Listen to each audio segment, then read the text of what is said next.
Good evening, I'm Dawn Sterling. And I'm Stacey Spryzak. Thanks for joining us. New at 5 this week marks Mental Illness Awareness Week. Yeah, the Massey Commission took to social media to highlight 1 in 5 adults in the U.S. experience a mental health condition each year. The commission says mental health conditions could impact anyone, including your friends, family, or coworkers. The Sangamon County Mental Health Commission says there's a bigger need for more mental health programs in the county. Now, to allocate those needs, the commission is suggesting the creation of a mental health board, but it might come at the cost of taxpayers. News Channel 20's Monique Davis joins us in the studio with what the commission members had to say. Monique?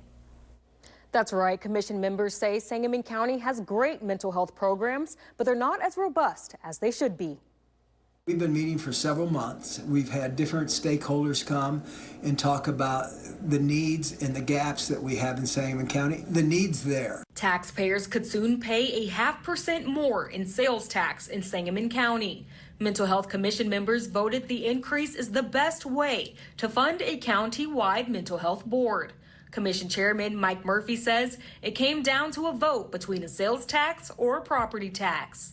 There's pros and cons for either one. There was very little discussion on doing a property tax. Mental Health Commission member Josh Sabo says the 0.5% increase was decided because sales tax can only be done in increments. In sales tax, it could only be a 0.25% increment. So it's either 0.25, 0.5, or more. And so 0.5, looking at all of that and looking at the community need, we felt like this is something that would be an investment and, something that all of us would have to chip in for.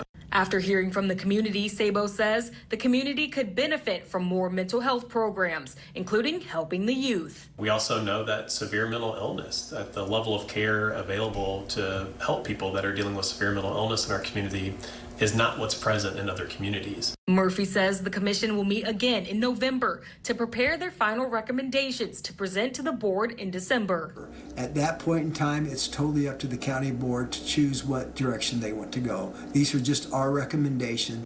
If the board passes the recommendation, the final decision will then be up to taxpayers in the next primary elections. Reporting in studio, I'm Monique Davis. Back to you. Thanks, Monique. Now, coming up tonight at 6, we're going to break down how this sales tax increase could make its way to the 2026 primary ballot. Continuing coverage, this week marks Mental Illness Awareness Week. The Massey Commission took to social media to highlight 1 in 5 adults in the U.S. experience a mental health condition each year. Now, the commission says mental health conditions could impact anyone, including friends, family, and coworkers. The Sangamon County Mental Health Commission says there is a bigger need for more mental health programs in the county. To allocate those needs, the commission is suggesting the creation of a mental health board, but it might come at the cost of taxpayers. News Channel 20's Monique Davis joins us to share how taxpayers will have the ability to cast their vote in the primary election. Monique?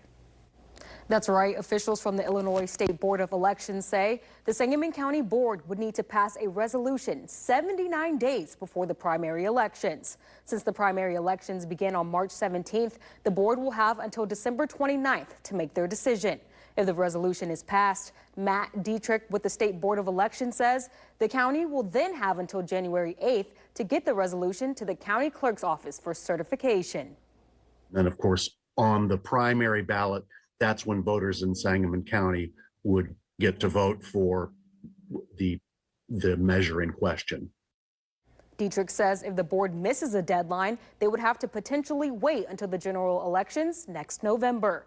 The Mental Health Commission members wanted to make it clear it will be entirely up to the taxpayers if this mental health board is created.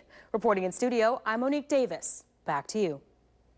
All right, thanks, Monique. Now, the Sangamon County Health Commission is expected to hand over their recommendations to the county board in the beginning of December. Thank you for watching. Make sure you subscribe to our YouTube channel and watch more videos from News Channel 20.